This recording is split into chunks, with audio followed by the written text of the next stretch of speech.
ام لهم آیا برایشان است نصیب من الملک از ملک و از حکومت. فاذا لا یؤتون الناس پس اینا چی نمیکنن؟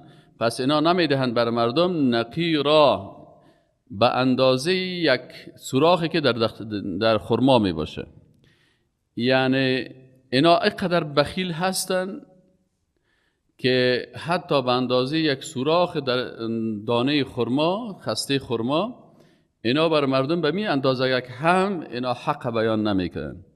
در کلمات میگه یکی فتیل است، یکی نقیر است، یکی قطمیر. این سه کلمات در چیز استعمال شده. خرما در قرآن میایه اگر فتیل استعمال شد ما فی بطن النواطف. فتیل چی نمیگه؟ امو خستگی که امو تارکی که در شکم امو خسته خرما می باشه او رو فتیل میگن. و النقیر ما فی ظهرها، نقیر امو سوراخی که در سر ازی می باشه. و القطمیر پوشش میگن. ام یحسدون آیا حسادت میکنند الناس با امرای مردم علی با آنچه که ما آتاهم الله. ای علمای یهود چرا توحید انکار میکردن و شرک تایید میکردن؟ به خاطر حسادت. وقتی کسی حسادت کنه حق میپوشنه. ام یحسدون الناس یا اینا حسادت میکنه با مردم علا بر آنچه که ما آتاهم الله متعال بر از اینا داده است من فضله از فضل و کرمش. فقط آتینا پس یقینا الله متعال میگه ما دادیم آل ابراهیم به آل ابراهیم علیه السلام الکتاب کتاب را دادیم و الحکمت و سنت دادیم و آتیناهم و دادیم برشان ملکا عظیما ملک حکومت بسیار بزرگ. فمنهم من آمن بعض ازشان ایمان آوردن و منهم من صد عنه و بعضی دیگه بودن که از ایمان چی کردن؟ مانع شدن. فمنهم پس بعض از ایشان من کسانی هستند که آمن ایمان آوردن و منهم و بعض از ایشان صد اینا مانع شدن از چی؟ از راه دین. و کفا بجهنم سعیرا پس کافیست امو آتش جهنم که سعیرا بسیار سوزاننده هست. این آتش سوزاننده کفایت میکنه برای کی؟ برای از این مردمایی که خودشان بیدین میشن و تنها به بیدینی خود اکتفا نمیکنن بلکه حتی دیگرها را هم چی میکنن؟ دیگرها را هم به گمراهی میکشن. ان الذين كفروا بآیاتنا الله متعال میگه یقینا کسایی که کافر شدن با آیات ما حالا چی جزا الله بر از میته؟ میگه سوف نصلیهم نارا. الله متعال میگه ما اونها را داخل میکنیم در آتش دوزخ. کلما نضجت جلودهم هر وقتی که نضج به معنای پخته شدن است، یعنی هر وقتی که جلد از اینا خوب پخته میشه و میسوزه جلودهم پوست هایشان بدلناهم الله متعال میگه ما می پوست های دوزخی ها را تبدیل میکنیم.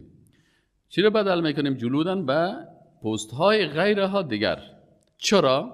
لام تعلیل سلت بیان میکنه که الله متعال چرا یا چی حکمت است که پوست های دوزخی ها را تبدیل میکنه، پوست های نو برشان خلق میکنه. الله متعال میگه علتش است که یذوق العذاب تا که اینا چی شوند؟ خوب عذاب بچشن. ما و شما قبلا گفتیم که قرآن کتاب هدایت است. بعضی از دکترهایی که در غرب این آیت خواندن مسلمان شدن. چرا مسلمان میشن؟ میگه والا یک گپ بسیار قوی است که قرآن عظیم شان گفته است. ما اطباء دکترای طب در غرب میگه ما کشف کردیم در قرن 20 که اصل درد که است در پوست است. وقتی که پچکاری چخ میکنین اما پوست درد میکنه، وقتی پچکاری از پوست تیر شد باز دردش کم میشه. پس اصل احساس درد در پوست است. ما عالی را کشف کردیم. قرآن عظیم شان 14 قرن قبل از این بر ما بیان کرد که احساس درد در کجا هست؟ در پوست است.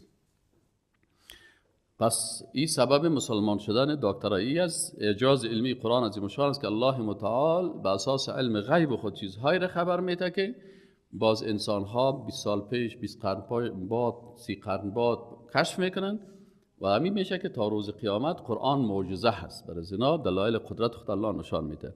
ان الله یقینا که الله متعال کان هست عزیزا بسیار غالب است در احکام خود، غالب است در قوانین خود، قدرتمند است در آنچه که میخواد خلق بکنه و آنچه که دیگران را، و حکیما و بسیار حکیم با حکمت است در افعالی که انجام میده. والذین، آل جزای کسانی که مؤمن هستن، والذین آمنوا، و کسانی که آمنوا ایمان آوردن، و عملوا الصالحات و اعمال صالحه کردن، الله متعال میگه سندخلهم، باز ما اونا را داخل میکنیم به جنت های، باغ هایی که تجری جاری است من تحتها، از زیر قصرها و باغ های از اون الانهار و جویبارها، خالدین فیها ابدا، همیشه در اون می باشند، لهم فیها، برشان بر از این جنتی ها در جنت ازواج است، همسران هستند، مطهرتون، پاک هستند، و ندخلهم ظلا ظلیلا، و اونا را داخل میکنیم در ظلا، در سایه ظلیلا، یعنی در جنت برای جنتی ها همسرای می باشه که بازو همسرا جنجالی نمی باشن، جنگ نمی کنن، غالمغال نمی کنن، اعصاب خرابی نمی کنن، وقتی که ببینیشان جگرت خون نمی سازن، این آرام وقتی که به طرف از اونا بینه احساس راحت میکنیم. مطهرت من العیوب، هیچ عیبی ندارن. مطهرت فی اخلاقهم، اخلاق بسیار عالی دارن. مطهرت فی اعتقادهم، عقیده بسیار صاف دارن. مردها از خانمهای خود در چی شکایت می داشته باشن؟ یا در عقیدهشان بعضی خانم‌ها عقیده خراب دارن، پیش فالبین و جادوگر و ترا میره، وقتی که شوهرش گیرش میکنه تعویض در زیر بالشش، او تعویض محبت مانده، بازی اینا دیگه میخیزن، این گپشان به چی میرسه؟ به جدایی و فرقت میرسه. پس بعضی اوقات در عقیده خانم ها اشتباه می داشته باشن، بعضی اوقات اشتباهشان در اخلاقیات می باشه، زیاد غالمغال و جنگ و دعوا میکنن، بعضی اوقات پشت رواج ها میگردن، شوهر خدا بسیار اذیت و آزار میتن، بعضی اوقات در مسائل اقتصادی کسشان جنجال میکنن. این همین عیب‌های اخلاقی و اعتقادی و اجتماعی که خانم ها می داشته باشن، بعضیشان یعنی کلشان نمی داشته باشن، چرا که علی رضی الله عنه میگه که حسنه دنیا کس از زوجت الصالحه، زن دیندار کس این حسنه دنیاست که نصیب هر انسان مؤمن رو الله بگردانه. اینال باز میگه در جنت بر از اونها ازواج مطهره است، و ندخلهم، و داخل میکنیم ایشان را ظلا، در سایه که ظلیلا بسیار گسترده هست.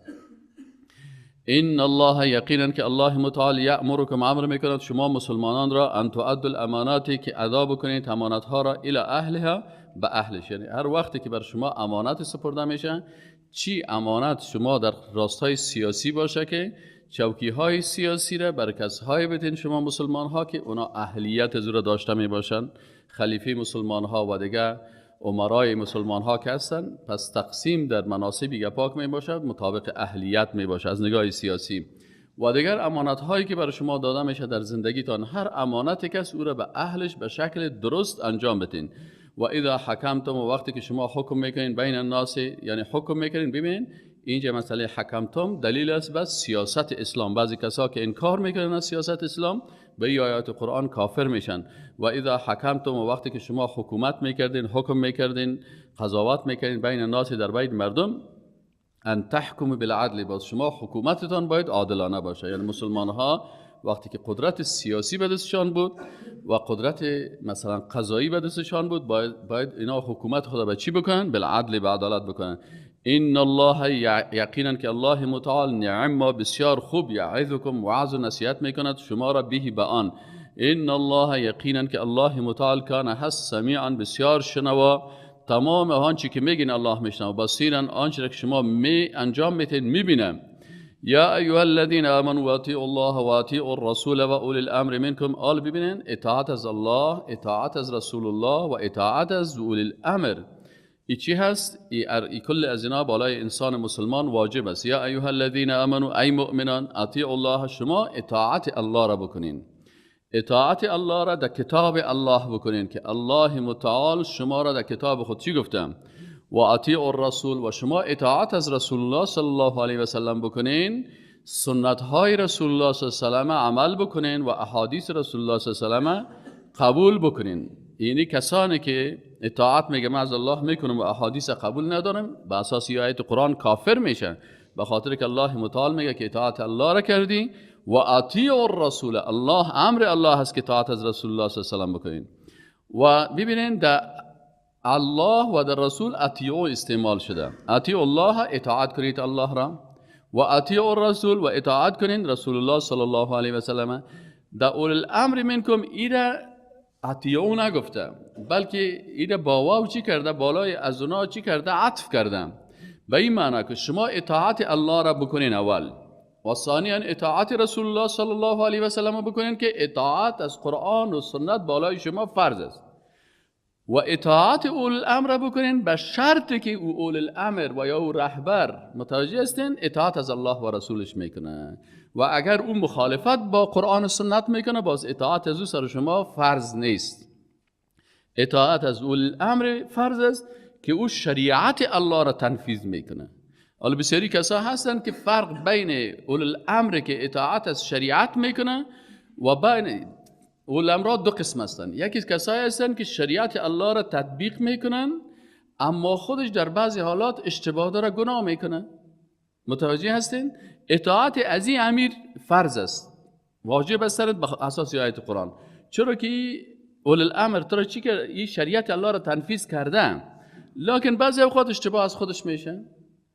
اما او اول الامر دیگه هست که او از شریعت الله را تطبیق نمیکنه، به اساس رد کردن شریعت الله و تطبیق کردن شریعت قانون کفار این خودش به کفر مبتلا میشه. باز برای اطاعت هیچ چیز اجازه نیست اطاعت ازی، بلکه ازی باید مخالفت شود. این بعضی کسا که این مسئله را نمیفهمه در اینجا پیشش مشکل پیدا میشه.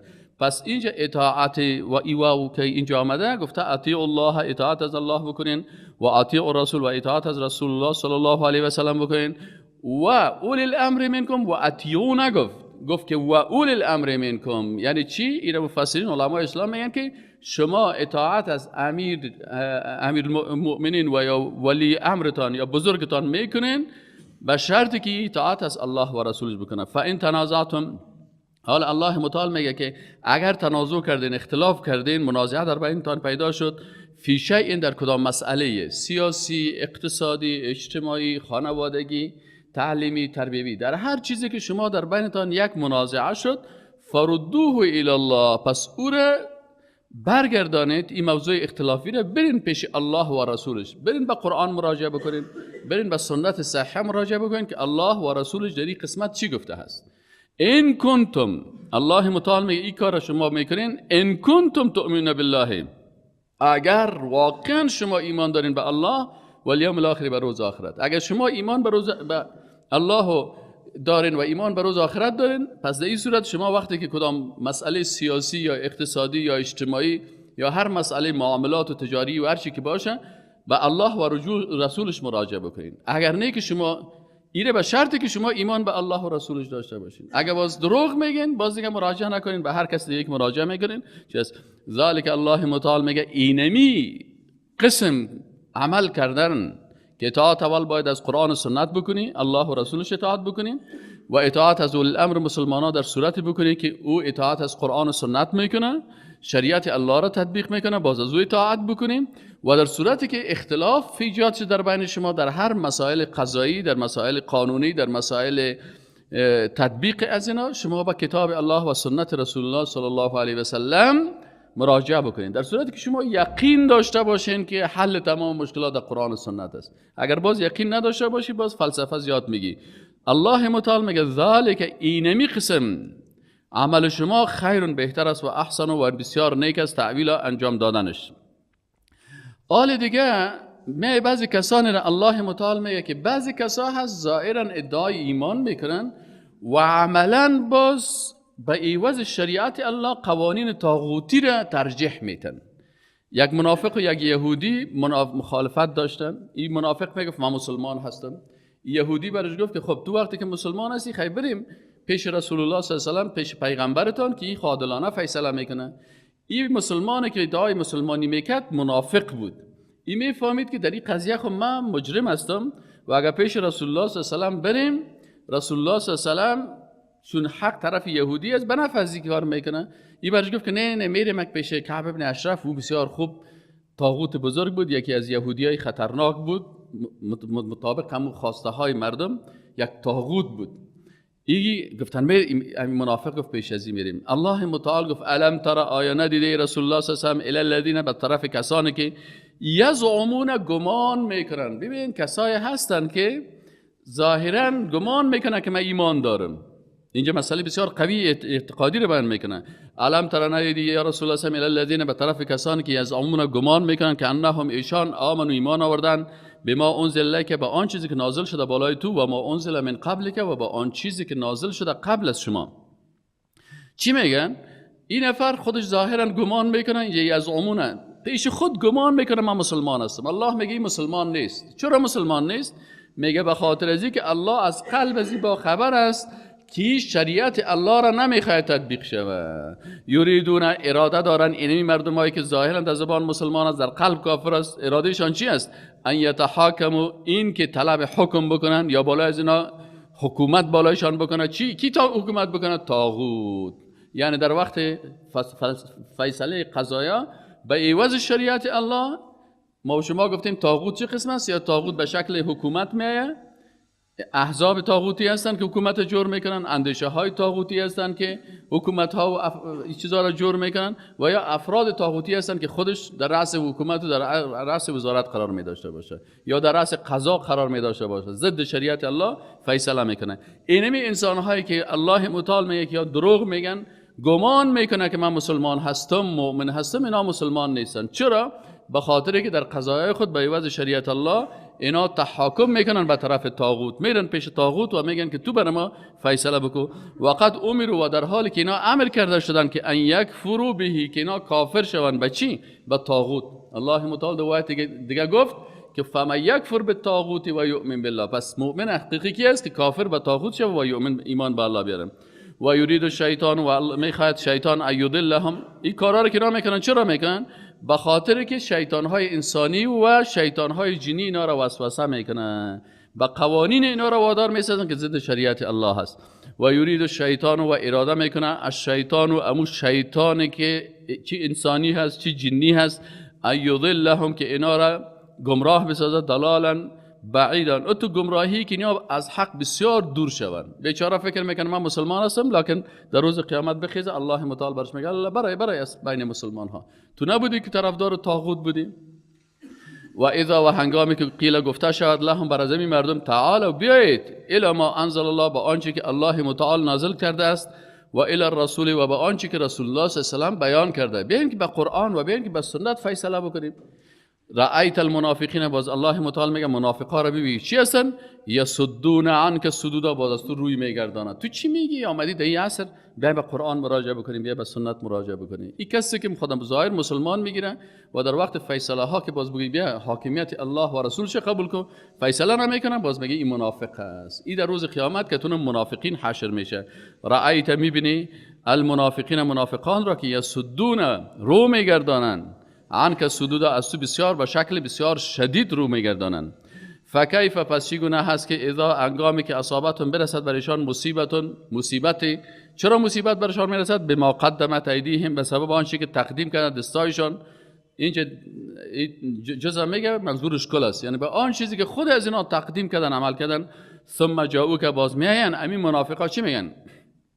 ثم جاءو که میاین پیش شما، همین منافقان یحلفون، قسم میخورن بالله، به الله، ان اردنا الا احسانا و توفیقا، میگن که او رسول الله صلی الله علیه و آله و مسلمان ها، والله قسم است که ما نمیخواستیم مگر ای که نیکی بکنیم، میخواستیم که موافقت بکنیم، اما هنگی بکنیم، دوستی بکنیم، چی بکنیم. الله متعال بر رسول الله صلی بیان میکنه که اولئک الذین، همی گروه مردم کسانی هستند که یعلم الله متعال میدانه ما فی قلوبهم، آنچه که در قلب هایشان است. تو پیغمبر هستی، عالم الغیب نیستی، تو نمیفهمی. صحابه عالم الغیب نیستن، اونا نمیفهمن، ظاهرا که اینا قسم میخورن، شما فریب میخورین، لکن الله از قلب هایشان با خبر است. فاعرض عنهم، به رسول الله صلی میگه از پیش از اینا روی دور بتی، وعظهم، و برشان نصیحت بکو، و قل لهم فی انفسهم قولا بلیغا، و بگو در موردشان قول بلیغ، بسیار قولی که تأثیر کننده هست. بلیغ یعنی خوب تأثیر کننده. و برشان این هم بفهمان که و ما ارسلنا من رسول، که الله متعال میگه که ما نفرستادیم من رسول هیچ کدام پیغمبری را، الا مگر لیطاع باذن الله، که اطاعت شود به امر الله. پس وقتی که پیغمبر آمده است، این نمیتونه که چیز را تغییر بده، بلکه پیغمبر به خاطر از این هست که ما ارسلنا و ما نفرستیم من رسول هیچ پیغمبری را الا مگر لیطاع تا که اطاعت شود باذن الله به امر الله ولو انهم و اگر ایشان اذ ظلموا هنگامی که ظلم کردن انفسهم بر نفسایشان جاءو که آمدن پیش تو فاستغفر الله پس اونا از الله طلب مغفرت خواستن حقیقتا با زبان و با قلب واقعا صادقانه واستغفر لهم الرسول باز استغفار و طلب مغفرت خواست برشان الرسول رسول الله صلی الله علیه و سلم لوجد الله توابا رحیما باز الله را پیدا میکنن که الله متعال تواب بسیار پذیرنده توبه است و رحیما و بی نهایت مهربان است. باز در صورت الله را میبینن که الله هم پذیرنده توبه هست و هم بسیار مهربان است. حال مسئله دیگه را میگه که این مسائل قضایای سیاسی اسلام است، قضایای تطبیق شریعت الله هست. ما و شما گفتیم که در کلمه ما و شما تعهد داریم که بغیر از ذات الله کسی دیگر عبادت نمیکنیم و بغیر از شریعت الله قانون کسی دیگر را بالای خود تطبیق نمیکنیم. خب یک کسی میگه که والله بعضی کسا هستن که نمیخوان که شریعت الله تطبیق شود. الله متعال چی میگه؟ فلا و ربک پس قسم است به پروردگار تو. اینجا لا که است این چی است؟ لا اینجا لام توکید است، لا نفی نیست. فلا پس توکیدن الله متعال میگه که فلا و ربک پس قسم است، قسم بسیار قوی الله متعال. و ربک به کی قسم میخوره الله متعال؟ به ذات ذوالجلال خود. اینجا بسیار قضیه بسیار دقیق است. چرا الله متعال در قرآن عظیم شان در بسیار چیزهای دیگه قسم یاد کرده. در بعض جای مثلا به بیت الله شریف قسم خورده یا به کعبه یا به وقت و العصر و السماء ذات البروج به آسمان ها و تو. لکن اینجا الله متعال به کی قسم میخوره؟ به ذات ذوالجلال خود میگه فلا و ربک قسم است به رب تو. این چی افاده میکنه انسان مسلمان که این قضیه بسیار خطرناک است، دیگه باید بسیار دقیق باشین. الله قسم یاد میکنه چی میگه قسم از بر رب تو ای رسول الله صلی الله علیه و سلم که لا یؤمنون اینا هرگز ایمان نمی آورند. انسان مؤمن گفته نمیشه حتی تا زمانی که یحکمو که تو را حاکم و قاضی و فیصله کننده قرار ندهند فیما شجر بینهم در آن چیزی که مشاجراتی که در بینشان میشه. شجر بینهم یعنی مشاجرات، اختلافات و جنجال هایی که در بینشان میشه. اگر یک کسی در اختلافات خود رسول الله صلی الله علیه و سلم حکم قرار نمیده که مطابق قرآن و سنت فیصله بکنه، میگه این مسلمان نیست، هیچ ایمان از این قبول نمیشه. خب مثلا یک دو نفر رفتن فیصله خود پیش رسول الله صلی الله علیه و سلم کردن یا پیش قاضی که مطابق قرآن و سنت فیصله کرد، ایمانش صحیح شد؟ میگه نه، یک شرط دیگه هم داره. اون شرط دیگه چی هستن؟ ثم سپس لا یجدو احساس نکنند فی انفسهم در نفسهای خود حرج مما قضیت. اگر فیصله را قبول کرد لکن از فیصله الله و رسول دلتنگ بود، باز مؤمن نیست. باید از فیصله الله و رسولش دلتنگ نباشی. مثل بعضی کساس والا ریش خودم ماندیم، خودش خوشم نمیاد، چی کنم دیگه، از مجبوریت ماندیم. یا مثلا حجاب میپوشم، والا چی کنیم دیگه، تو خوشم نمیاد. یا حکم الله میشه، والا این شریعت سرم سخت تمام میشه و چطور میشه و شریعت تو رسند سخت سیزر شده. این میگه الله متعال میگه تا اگه در دلت از تطبیق شریعت دلتنگ بودی، بازم ایمان تا الله قبول نمیکنه. و یسلم. خب میگه خب ایران دلتنگ هم نبود و حکم الله تطبیق شد در موردش. حالا چی هست؟ میگه و یسلم تسلیما، تا که اینا چی نشن؟ 100% تسلیم نشن. پس سوم شرطش چی است؟ که باید 100% به شریعت الله تسلیم باشه. اگر یک نفر مثلا جاهایی که دلش از رو تطبیق میکنه و جاهایی که دلش نیست رو باز تطبیق نمیکنه، مطابق فکر و اندیشه خود، مطابق خواسته های خود، نه اینجا رواج تطبیق میکنیم، اینجا قانون قوم ما رو تطبیق میکنیم، اینجا فلان رو تطبیق میکنیم، اینجا قانون امریکا رو تطبیق میکنیم، اینجا از فرانسه رو تطبیق میکنیم، باز این نماز خود مسلمانی نماز میخوانیم، فقط اسلام بده میگه و 100% که تسلیم نشد، باز هم این مؤمن پیش الله گفته نمیشه، الله را ایمانش قبول نمیکنه. باید 100% تسلیم شون. ولو ان والله متعال میگه که این مردما مشکل دیگه منافقا چی است؟ حال منافقا را بیان میکنه که کسایی این کلش حال دیگه اون منافقایی که نظام اسلام برقرار شد، شریعت الله تطبیق میشه، حال دیگه نوبت رسید به مردمای منافق. میگه این منافقا نمی عادت هایشان از شما بشناسین که وقتی که فیصله میکنن فیصله الله و رسول قبول ندارن. وقتی که قانون میسازن شریعت الله را مطابق قرآن و سنت قبول ندارن. همیشه یا قوم پرست هستن یا پنج قسم چیز هستن، یا انسان سالاری هست، افرایت من اتخذ اله و هوا، یا پدر سالاری است و اذا قیل لهم اتبعوا ما انزل الله قالوا بل نتبع ما وجدنا علیه آباءنا، یا پدر سالار هستن. یا مثلا علمای درباری است اتخذوا احبارهم، یا امو گوشنشینا و تارکین دنیا هستن که ترک دنیا کردن او را خدای خود جور میکنن، رهبان سالارا هستن اتخذوا احبارهم. اما مسلمان واقعی کی هست که شریعت الله را تطبیق می؟ ان الحکم الا لله. پس الله متعال میگن این دیگه که ظاهرا خدا مسلمان میگن، باز یا حکومت نفس خدا تطبیق میکنن، یا از پدرای خدا تطبیق میکنن، یا از علمای درباری که ضد شریعت الله گپ میزنن از اون میگیرن، یا از راهبانی که ضد شریعت الله گپ میزنن او رو تطبیق میکنن. باز میگه یا منافق هستن در میخواین که از دین استفاده منفی بکنن. الله متعال دیگه صفت منافقا رو میگه چی هست صفتشان؟ ولو انا كتبنا علیهم، و اگر ما کتبنا فرضنا یعنی فرض کنیم علیهم بالایشان ان اقتلوا انفسکم، این که شما خود به شهادت برسانید در راه دین الله، او خروج من دیارکم، یا هجرت بکنین از دیارتان، از اماکن رهایشیتان برین هجرت بکنین در راه دین الله، ما فعلوه. باز منافقا میگه این کارا نمیکنن. منافقا قرار خوش هستن که زمین بگیرن و خانه بسازن و این کارا را بکنن، هیچ دیگه تمام در فکر استایل است و در فکر خوردن است و چه قسم لباس بگیریم و چه قسم مود است و چه قسم رواج است. ما فعلوه ایر انجام نمیدن الا قلیل منهم، مگر یک تعداد کمی از اینا که اونا مؤمنای واقعی هستن. منافقا اکثریت زیاد هستن. ولو انهم فعلوا، و اگر اینها فعل انجام میدادن ما آنچه که یوعظون بهی به این وعظ میشن، لکان خیر لهم، این برشان بسیار خیر می بود. او اشد تثبیتا، یا بسیار در ثابت قدمی هزینا بسیار تاثیر می داشت اگر اینا مطابق احکام الله چی میکردن؟ خدا آراسته می ساختن. و اذا لآتیناهم، باز او صورت الله متعال میگه که باز ما برشان حتما میدادیم من لدن، از جانب خود ما، اجر عظیم و اجر بزرگ برشان میدیم. و لهدیناهم، باز ما اینا را هدایت میکردیم به چی؟ صراطا مستقیما، به راه راست.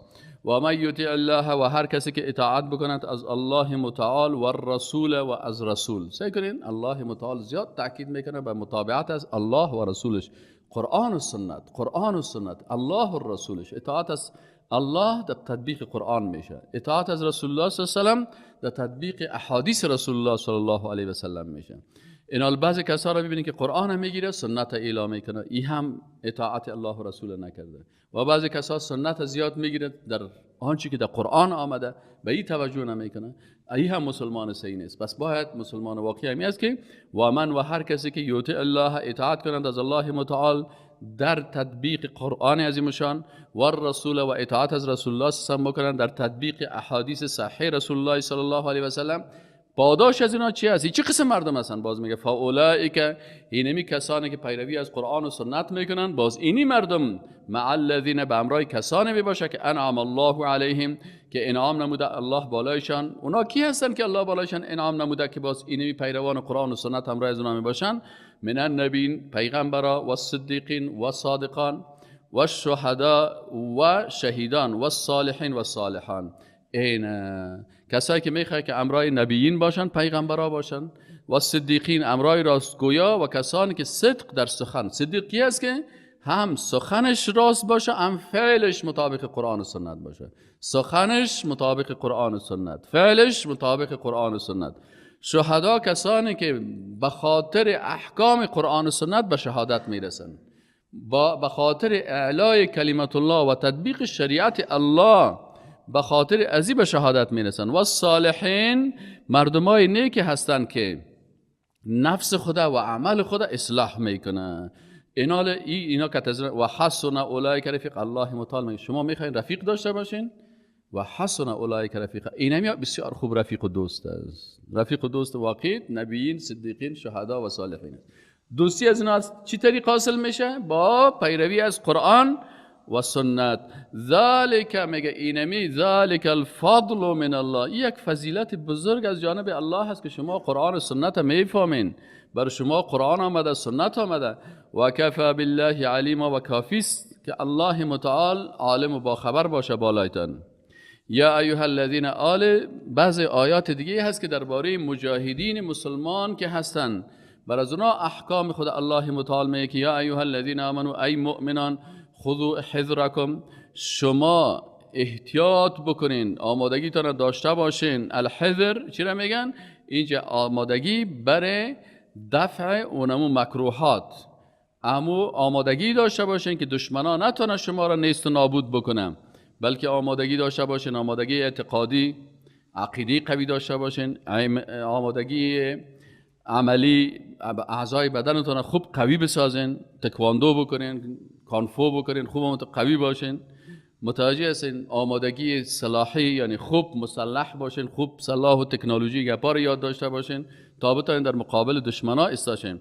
فنفروا، پاس برایید برای جهاد. نفور چی نمیگن؟ خارج شدن نمیگن. ثبات، گروپ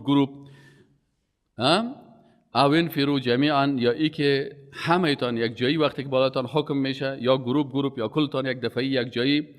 و این منکم، اینال بازم الله متعال میگه در اینجا هم میگه منافقات چی عادت دارم. و این منکم، و یقینا بعضی از شما، لمن کسان هستن که لیبطئن، که در جهاد سستی و تنبلی میکنن. اینا دیگه چی هستن؟ میگه اینا منافق هستن. یک روز یک کسی در یک مجلس اشتباه بودیم، یک مولوی صاحب گفت کاش که ما صاحب در عصر رسول الله صلی الله علیه و سلم می بودم، کاش که ما صحابی می بودم، اقا خوشم میاد. رسول الله صلی الله علیه و سلم با این عملی که تو داری اگه در عصر رسول الله صلی الله علیه و سلم می بودی تو در جمله منافقا حساب میشدی. چرا در اوجه این کارایی که میکردی؟ مجرده که کس سستی میکرد، رسول الله صلی الله علیه و سلم حرکت طرف غزوه بدر، حرکت طرف احد، حرکت، اگر یک کس سستی میکرد باز کل دیگه میگفت که این منافق است. حال تو دیگه حالو دیدمو اسرام می بودی، حالا قرارم تو بلند منزله که جور کرده بدی. متوجه هستین؟ باز جمله منافقین میرفتی. شکر کو که نیستیم. چی است؟ و این منکم، و یقینا که بعضی از شما، لمن کسایی هستن لیبطئن، که در اینجا سستی و تنبلی در جهاد میکنن. فاین اصابتکم مصیبتون، اگه باز بر شما یک مصیبت برسه، یعنی شهادت برسه یا زخمی شوین. قال، باز همین نفره که قرار اونجا سست است چی میگه؟ قد انعم الله علیه، والله چه خوب نعمت الله بالای ما شد، اذ لم اکن معهم، که موامکتشان نبودم. این عادت کی است؟ عادت منافق است. باز منافق میگه چه خوب شد من کشان نرفته بودم، اذ لم اکن معهم شهیدا، که من برایشان اونجا حاضر نبودم در جهاد. ولا این باز منافقا باز اگه شما بردین چی میگن؟ ولا این اصحابکم، باز اگه برسه بر شما فضل، فضیلت، مثلا پیروز شوین، کفار شکست بدین، غنیمت حاصل کنین، من الله، از جانب الله، لیقولن، باز این منافقات چی میگن؟ که ان لم تکن بینه و بینکم و بینه موده، بازو احساس میکنه که در بین شما و از اونا هیچ دوستی نیست، هیچ محبت نیست. که ان لم تکن، مثل که این که نباشد، بینکم، در میان شما، و بینه و در بین از موده، مثل که در بینشان تو کدام دوستی در بین شما و از اونا. چی میگه؟ یا لیتنی، کاش که کنتم می بودم معهم، همراهشان، فافوز فوزا عظیما، من هم کامیاب میشدم، به دست می آوردم فوزا، کامیابی، عظیما، بزرگ. این عادت منافقا هست که همیشه چی میگن؟ کاش که گفتم میرن، خوب شد اینجا نرفتم، کاش که میرفتم، کاش که تو میکردم، کاش نمیم. الله متعال میگه این عادت کی است؟ منافقا هست. خب فلیقاتل، پس قتال بکنن، جهاد بکنن، فی سبیل الله، در راه الله، الذین، کسانی که یشرون، میفروشن، الحیات الدنیا، زندگی دنیا را، بالآخرت، برای به دست آوردن آخرت. و من یقاتل، و هر کسی که جهاد نماید، فی سبیل الله، در راه الله، جهاد مسلحانه، فیقتل، کت قلم، یگان تا میگه جهاد قلم است، جهاد چطوره کنید؟ کت قلم خود کس کشته نمیشه، مقاله و نشته میکنه. اینجا گفته که و من یقاتل، و هر کسی که قتال، جهاد مسلحانه میکنه، فی سبیل الله، در راه الله، فیقتل، با زمین نفر کشته می شود، او یغلب، یا غالب می شود، فسوف نؤتیه اجر عظیم، الله متعال میگه بر از اینا ما اجر بسیار بزرگ میدیم. و ما لکم، و چی شده شما مسلمان ها را، لا تقاتلون، که جهاد نمیکنین، فی سبیل الله، در راه الله، و المستضعفین، در حالی که بسیار مردم های ضعیف هستند که از دست کفار بسیار به عذاب هستند، بسیار تنگ هستند، قریه هایش در میتن، میکششان، بمباردشان میکنه، ضعیف هستند از مردها و نسای و از خانمها، من الرجال، از مردها و نسای و از خانمها، والولدان، و اطفال هستند، الذین، کسانی که اقدر به تنگ آمدن، میگن یقولون، میگن ربنا، ای پروردگار ما، اخرجنا، ما را خارج کن، من هذه القريه الظالم اهلها، ما را از این قریه که اهلش ظالم است، همین دبور ما شما سعی کنید قریه های مسلمان ها را در میتن، گریه میکنن، چیغ میزنن. در تمام دنیا که شما سعی کنید سر مسلمان ها چی حال است. واجعل لنا و امیا دعا میکنن مردم های ضعیف بیچاره، اینا چی میگن و میگن که واجعل لنا من لدن، که از جانب خودت ای پروردگار بگردان، ولی یعنی یک دوست، واجعل لنا و بگردان بر ما من لدن، که از جانب خودت نصیرا، نصرت کننده و کمک کننده. آل میگه اینا دو طایفه هستن مردم، شما او را بشناسین. آیا شما در این جمله هستین یا در اون جمله هستین؟ الذين آمنوا، کسانی که ایمان آوردن، یقاتلون جهاد میکنن، فی سبیل الله در راه الله. والذین کفروا، و کسانی که کافر شدن، یقاتلون جنگ میکنن، میجنگن، فی سبیل طاغوت، برای به دست آوردن طاغوتان قدرت به دست بگیرن. که ما و شما طاغوت فرد، طاغوت حزب و طاغوت فکری را شناختیم. اینه بعضی کسایی که به این راه جنگ میکنن اونا باز کافر هستن. فقاتلوا، پس شما بجنگید، اولیاء شیطان، با اولیاء و دوستای شیطان. این یقینا که کید شیطان، مکر و دسته شیطان، کان هست ضعیف، بسیار ضعیف است. لکن شما چون بی غیرت هستین، بی ایمان هستین، او سر شما قوی هست. اگر شما ایمان می داشتین، مطابق قرآن و سنت عمل میکردین، باز او سر شما قوی نمیشد. علم تر الی الذین، آیا ندیدی به طرف کسانی که قیل لهم، گفته شد برشان که کفوا ایدیکم، ببندید دستایتان را، نگه دارید دستایتان را، و اقیموا الصلاة، و اقامه نماز بکنین، و آتوا الزکات، و زکات بدین. فلما، پس هنگامی که کتب علیهم، فرض کرده شد بالایشان، القتال و جهاد، یعنی در اول برشان گفته شد که شما نکنین جنگ، برین فقط دعوت بکنین.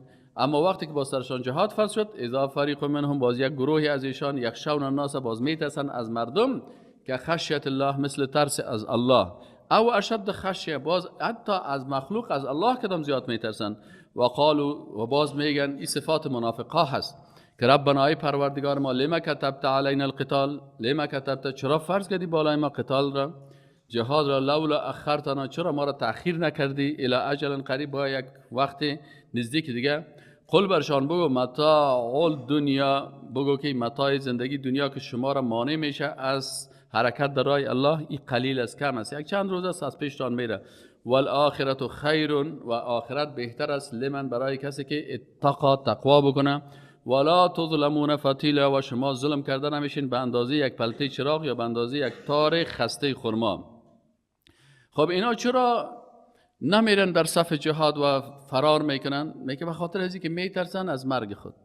الله متعال میگه که این فکر و اندیشه منافقانه را از سرتان دور بکنین. مرگی قسم نیست که تنها در اونجا هست. اینما تکونوا، هر جایی که شما باشین، یدرککم الموت، میای مرگ در جانتان.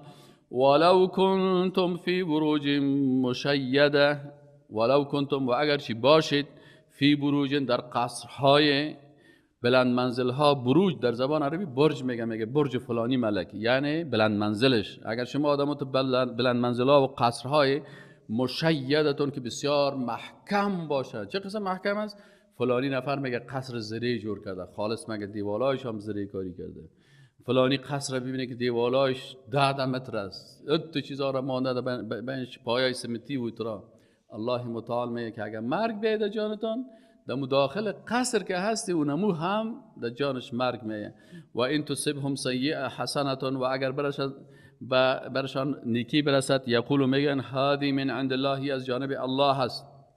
و این تصبهم سیئتون، و اگر برشان یک بدی برسد، یقولو هادی، دیگه صفت منافقا هست که نیکی را میگه ای از جانب الله هست، و اگر بدی برسد باز میگه هادی من عندک، میگه رسول الله صلی الله علیه و آله، تو هستی که ما را، اولادهای ما را به طرف جهاد کشاندی، تو هستی که اولادهای ما را دعوت کردی، ای پیغمبر رسول الله صلی الله علیه و آله، تو هستی که اینا را به صف جهاد بردی، تو اینا را به هلاکت دادی. باز عادت منافقه هست. قل بگو ای رسول الله صلی الله علیه و سلم، کل من عند الله، این خو احکام الله هست، ما چیکار هستیم؟ این خو کار الله هست، سخن الله هست، امر الله هست. وقتی که در قلب یک نفر کتاب الله تاثیر کرد، بازو خودش عمل میکنه. فما لهؤلاء القوم، میگه چی شده این مردمایی که می گپای منافقانه را میزنن، پیغمبر ملامت میکنن دیگه، یا مسلمان ها و دعوتگرای اسلام ملامت میکنن. میگه چی شده این قوم؟ لا یکادون یفقهون حدیثا، قدر احمق هستن که لا یفقهون حدیثا، هیچ نمیفهمن. یفقهون، فقه به معنای دانش است، یعنی نمیدانن، دانش ندارن که حدیثا سخن را بفهمن، که این سخن پیغمبر نیست، این سخن الله هست، این حکم الله هست.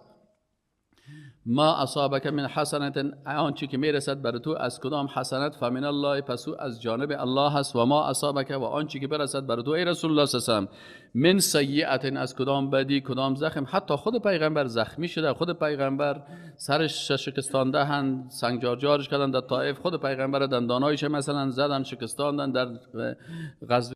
خود پیغمبر صلی الله علیه و سلم آسیب اذیت رساندن، دخترش، خانمش، فامیلش. و هر مصیبتی که میرسه برشان بگو و ما اصابک، آنچه که مصیبتی میرسد من سیئت، از کدام بدی، فمن نفسک، که پس از نفس خودت است. و ارسلناک، و ما فرستادیم تو را ای رسول الله صلی الله علیه و سلم للناس، بر مردم، رسولا، پیام رسان. وظیفه پیغمبر چی است؟ رساندن پیام الله هست. آل شما دیگه سر پیغمبر تهمت نکنید. و کفا بالله شهیدا، و کافی است که الله شاهد انسان باشه. شاهد الله هست. الله میفهمه که اینمی آنچه که میگن ای از جانب الله هست. من یطیع الرسول فقد اطاع الله. بعضی کسا میگه ما اطاعت از پیغمبر نمیکنیم. چرا از پیغمبر اطاعت بکنیم؟ چرا سنت بگیریم؟ سنت ها به درد ما نمیخوره. بعضی کسا میگن ما صحیح بخاری چی کنیم؟ صحیح مسلم چی کنیم؟ امی قرآن بس ماست، ما از او اطاعت نمیکنیم. الله متعال میگه شما دروغ میگین. من یطیع الرسول فقد اطاع الله.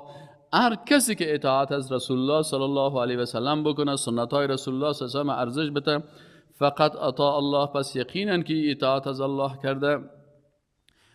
و من تولا فما ارسلناک علیهم، و کس که رو بگرداند، فما ارسلناک علیهم حفیظا، باز ما تو را نفرستادیم بالای از اینا مگر حفظ کنه. ما تو را نفرستادیم پیغمبر. کسی که باز قبول نکرد، تو حفظ کننده کس نیستی. با نشان همین قسم که گمراهی میکنن، خودشان میفهمه کارشان. منافقات دیگه چی عادت داره؟ الله متعال همین قسم که از یهود بیان کرد، از نصارا رو بیان کرد، از جاهلا رو بیان کرد، از منافقایی که در صف مسلمان ها هستن منافقت میکنن، از این رو بیان میکنن تا که انسان مسلمان خود از این تمام امراض حفظ بکنه. هم از امراض یهودیا، هم از امراض نصرانی ها، از امراض جاهل ها، و هم از امراض منافقان. میگه این منافقا چی هستن؟ منافق ظاهرا میگه اطاعت میکنیم، باز شب که در خانه خود رفت باز پس پسک کده میره که تزوه و ترا که نه ما قامو تو این گپا را در مجلس میفتیم، مال ما که تنها شدیم، مال شب شیشه مال خی گپا نیست.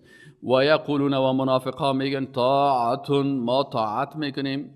فاذا برسوا، باز وقتی که بیرون رفتن یا خارج شدن من هندک از پیش تو ای رسول الله صلی الله علیه و سلم، بیت، باز بیت شب گذاشتن میگه، بیتوته شب گذاشتن میگه، یعنی بیت یعنی در شب باز چی میکنن؟ شب تیر میکنن. طائفتون، یک گروه منهم از ایشان، فهمید یعنی یک گروه از ایشان چی میکنن؟ باز شب که میگذارن باز چی میگن؟ غیر الذی تقول، غیر از آنچه که تو برشان میکنی. باز شب مخالف آنچه که رسول الله صلی الله علیه و برشان گفته یا عمل میکنن. یعنی روز میگن که یا رسول الله ما اطاعت تو را میکنیم، باز شب که شد باز اطاعت رسول الله صلی الله علیه و فراموش میکنن. والله یکتب، و الله متعال می نویسد، کرام الکاتبین است، یک اعمال از اینا را که ما یبیتون، آنچه را که شبها اینا برنامه ریزی میکردن. فاعرض عنهم، باز الله متعال اینا را معرفی کرد، منافقا را بر رسول الله صلی الله علیه و گفت که فاعرض عنهم، از اینا روی تدور بته. و توکل علی الله، و تو توکل کو به الله. و کفا بالله وکیلا، و کافی است که الله متعال وکیل تو باشه، کارساز تو باشه. افلا یتدبرون القرآن. دیگه صفت منافقا چی هست؟ که منافقا قرآن هم که میخوان اما ظاهری خوانده میرن، شنیده میرن و هیچ در آیات از او تفکر و تدبر نمیکنن که این قرآن به ما چی میگه. هیچ. این عادت منافقا هست. در عصر رسول الله هم کسی که قرآن از روی شما میخوان و یا میشنید قرآن و در آیات از او تدبر نمیکرد که این قرآن برای ما چی خطاب کرده، آیا این خطابای قرآن به ما هست یا نیست، ما هم شامل از این احکام هستیم یا نیستیم. یعنی هم تو قرآن فقط هم تو شنیده برو و خوانده برو. الله متعال میگه این عادت منافقا هست. افلا یتدبرون القرآن، چرا یا تدبر نمیکنن در قرآن؟ چرا در آیات قرآن فکر نمیکنن؟ ولو کان من عند غیر الله، اگر این قرآن از نزد غیر الله می بود، بغیر از الله کس دیگه قرآن میگفت سخنای کسی دیگه می بود لوجدوا فیه اختلافا کثیرا، بازی خب بسیار اختلاف پیدا میکنن، مثل که در کتابایی که تحریف شدن برید سعی کنین در یک صفحهش یک چیز میگن، در یک صفحه دیگه چیز میگن، بین صفحه اول و دومیش اختلاف است. اما در قرآن عظیم شان کلش هم روان میبینی مزدار، هیچ دو اختلاف نیست. دیگه چی است؟ و اذا جاءهم، وقتی که بیاید برشان امر من الامن، یک امر از آرامش یا پیروزی، او الخوف یا از ترس یا شکست مجاهدین، اذاعوا به. یک صفتی از منافقا چی است؟ که منافقا اخبار نظامی اسلام بدون اجازه امیر پخش میکردن. بعضی کسا هست که بعضی از خبرها را که درباره مسلمان‌ها و ترام میشنون، منافقا چی عادت دارن؟ دو عادت دارن. خبرهای خود مسلمان‌ها را عاجل میبرن به مردم دیگه تو پخش کرده میرن، در حالی که قرآن برشان میگفت، سنت برشان میگفت که این خبرهایی که مربوط مجاهدین مسلمان میشه ایره حفظ بکنین. هر وقت که امیر جهاد گفت که اینی را نشر کنین، اون را گفت نشر نکنین. یک جهت. دوم جهت منافقا چی است؟ که منافقا متأثر میشن بر رسانه‌های کافرا، در حالی که الله متعال چی میگه؟ الله متعال میگه ان جاءکم فاسق بنبأ فتبین. اگر یک فاسق بر شما یک خبر میاره، شما دو تحقیق بکنین، زود تصمیم نگیرین، زود حکم نکنین. اگر یک کافر یک خبر براتون میاره چطور است؟ تو زود باید متأثر نشی. چرا کافرها همیشه خبر چی میکنن؟ دور میتن تا که خبر به ضد مسلمان ها نشر بکنن. قرآن عظیمشان امید موضوع رو بیان میکنه. اول چیز اخبار مسلمان ها را بدون اجازه رهبریت نشر میکنن. دوم گپ‌های رسانه‌های کفری را، خبرهای کفار زود قبول میکنه، باز میره برازو میگه این والا شاود خبرها شنیدم این قسم گفتن مسلمان‌ها اینطور است، این مسلمان‌ها را میبینی او ظالم عالمون نفر که است. آیا او چی است؟ گپ از درست است. در یک جای ما سعی کردیم یک خبر در فیسبوک تو آمده بود، نشته کردیم سعی کنیم، یک داره قاری قرآن استاد کرده بود، پالیش یک دخترک سر میز استاد از گریان میکنه. این میگه سعی کنین که قاری را، این ملا را سعی کنین که دخترک 8 ساله میخواد به زور نکاح بکنه، دخترک گریان میکنه. این خبره که یک کسی در اینترنت خوب دسترسی داشت که رفت می خبره که اصلش کشید که سهل میکنه که نه مسئله نکاح نه هیچ. اینجا دخترک ها شاگردای ازی است، اول نمره و دوم نمره و سوم نمره را که جایزه دادن، این دخترک چهارم نمره شده، این جایزه نبرده، گریان میکنه که من چرا اول نمره نشدم. اینه ببین کافری خبره چه قسم جور کرد، بیخی برعکس ساخت. امی آیت الله متعال امی آیت میگه که مسلمان ها، شما اگه مسلمان های واقعی هستین این قسم نباشین. و اذا جاءهم، و اذا و هنگامی که جاءهم بیاید برایشان امر، یک سخن یا خبری از اخبار از جهاد، من الامن از آرامش و پیروزی، یعنی پیروزی مسلمان ها به، اول خوف یا از ترس و شکست مسلمان ها و مجاهدین به، اذاعوا به بازو را میخیزن، اما تو بس دل خود دیگه شروع کردن میره نشر کردن میره برای مردم، در حالی که نشر از خبر به ضرر مسلمان ها هست. ولو ردوه الی الرسول، اگر امی خبر محول میساختن، راجع میساختن الی الرسول، به رسول الله صلی الله علیه و سلم، او الی اول الامر، یا به مور رهبر یا امیر جهادشان، منهم از ایشان، لعلمه الذین یستنبطونه، باز او را خوب تحقیق میکردن، میفهمیدن کسایی که استنباط میکنن، یعنی متخصصین مسلمان که این خبر مسلمان ها را خوب تحقیق میکنن، جهتهایش خوب ارزیابی میکنن، باز اگه به منفعت مسلمان ها بود را نشر میکنن، اگه به مناسب نبود، به نفع مسلمان ها نبود، این خبرها را ناقی نشر نمیکنن دیگه. انال منهم از ایشان. ولولا فضل الله، میگه این کار از این مردم ها هست، این اصلا کوئی بیعقل. ولولا فضل الله علیکم، اگر نمی بود فضیلت الله و علیکم بالای شما ای مسلمان ها، و رحمته و رحمت الله نمی بود، لتبعتم الشیطان، شما باز متابعت میکردین از شیطان. کدام شیطان؟ شیطانی که مسئول رسانه های کفار است، مسئول رسانه های منافقین است. این منافقا در وسایل رسانه‌ایشان از عصر رسول الله هم گرفته تا روز قیامت چی میکنن؟ دروغ پردازی میکنن، خبرها را تغییر میکنن، تبدیل میکنن تا که به ضد مسلمان یک خبر چیز کنن. او قسمتی که صادق و راست است او را قطع میکنن، اون قسمت را میگیره که احساسات مردم چی کنه، در حرکت بیاره. بعضی مردم ها هست باز احساساتی است. الله متعال انسان های احساساتی که با دیدن یک خبر سر مسلمان ها عاجل حکم میکنن، بازی را الله خوش نداره. مثلا و چی عادت دارن؟ اگر در یک جای قتل امرئ فی غابت جریمة لا تغتفر، یک شاعر عربی میگه اگه یک نفر از کافرها در یک جنگل کشته شود، معلوم هم نیست که او را کی کشته، این دیگه باز میخیزن که چی جرمی است چی جنایت است. و قتل شعب آمن مسئله فیها نظر. در ملل متحد که باز بگه اگه بگه اینه بسته برما را در دادن، باز میگه خیر سرزی باز ما یک مجلس میگیریم یا گپ میزنیم. اینا اونجا که به هزارها زن کشته میشه هیچ. یک روز گفتن که صدراعظم برما تروریست است، تا حالش نشدیم. حتی میگه بسیار خوب دموکرات است، برای از جایزه نوبل بده میشن، اونش نمیگن. اما برعکس از این در یک جایی که اگر یک مسلمان یک احمق خیست، مسلمان هم نیست، دیندار هم نیست، نماز هم نمیخونه، کدام بیدین است، در یک بغل کو خیست مثلا بینی خانم خدا برید بازور میخزن نشر میگه این مسلمان ها ایره میگن این باز میگه اگر فضل و رحمت الله نمی بود شیطان باز چی میکرد شما را گمراه میساخت الا قلیلا، مگر یک تعداد از بزرگای صحابه، از بزرگای مهاجرین و انصار که اینا با رسانه های دشمن هیچ وقت متاثر نمی شدن. و دیگه مسلمان های حقیقی که مطابق قرآن عمل میکنن که اینجا اکم فاسقون بنبین.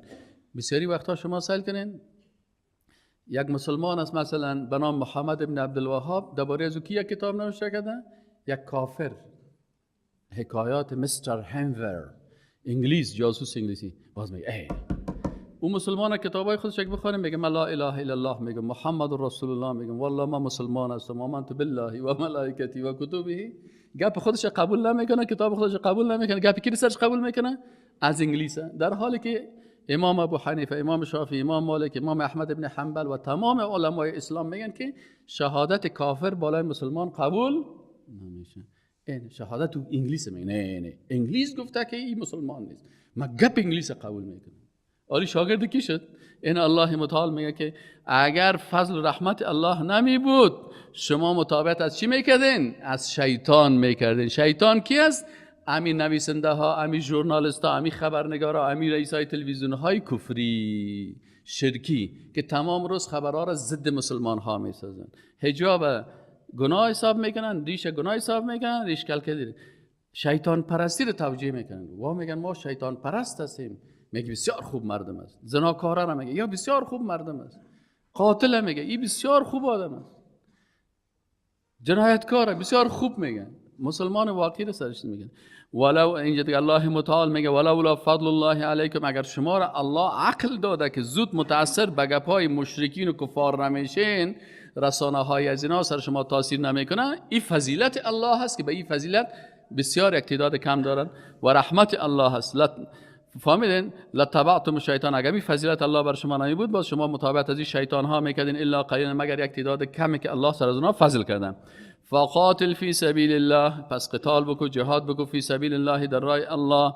لا تکلف، مکلف مکن الا نفسک، نفس تو مکلف نیستی رسول الله صلی الله علیه و مگر از نفست. تو مسئولیت خود داری. آلی کسایی که گمراه میشن و کافر میشن و منافق میشن به یا جگرخون نشو. رسول الله صلی الله علیه و بسیار زود جگرخون میشد، متاثر میشد، گریه میکرد که چرا این مردم اینقدر در بیراه میرن. الله متعال گفت که لا تکلف الا نفسک، مکلف نساز مگر نفس خودت. وظیفه تو تبلیغ است. اما عملا که حرکت میکنه که او را الله هدایت نکنه و حرکت نمیکنه. و حرد المؤمنین و تشویق کو، تحرید به معنای تشویق است. کی را؟ المؤمنون، مسلمان ها را تو تشویق بکو. عسى الله نزدیک است که ان شاء الله تعالی الله متعال یا امید است که ان یکف، این که بند بگرداند الله متعال بأس الذین، آزار و اذیت کسانی را که کفر و کافر شدند. والله اشد بأسا، و الله متعال بسیار قدرتمند است، هم در قوت حربی و جنگی و هم در هر چیز. و اشد تنکیلا، و الله متعال بسیار سخت چی است؟ مجازات کننده هست. چی مانا تنکیل چی را میگه؟ میگه ضرب الظالم بقوه لیعتبر امثاله، زدن ظالم است، ات ظالم زدن میکنه که امثال از او چی کنن؟ عبرت بگیرن. ابو جهل میدیدی که مردار دمی روی میدان افتاده در غزوه بدر و عبدالله ابن مسعود رضی الله عنه دمی سر سینه‌اش شیشته و او بچکای خرد من و این رمتو سرش از تنش چی میکنن؟ جدا میکنن. سبحان الله. یعنی باز اینجا میگه ببینید این یک بشارت میگه از الله متعال بود که هنوز رسول الله صلی الله علیه و زنده بود که جزیره العرب کلش فتح شدن و هنوز نصف قرن تیر نشده بود که امپراتوری فارس روم تسلیم مسلمان ها شدن. فتوحات قدر شد که فارس کاملا فتح شد. روم هم بسیاری از منطقهاش مسلمان ها عین در نزدیک های پاریس رسیدن. کی بود؟ این کلش قدرت و قوت الاست. من یشفع شفاعتا حسنتا، هر کسی شفاعت بکنه شفاعت نیک، یکن له نصیب منها، بر از اون نصیب از می باشه. و من یشفع شفاعتا سیئتا، و هر کسی شفاعت غلط بکنه یکن له کفل منها. این موضوع شفاعت مربوط شفاعت های دنیایی است.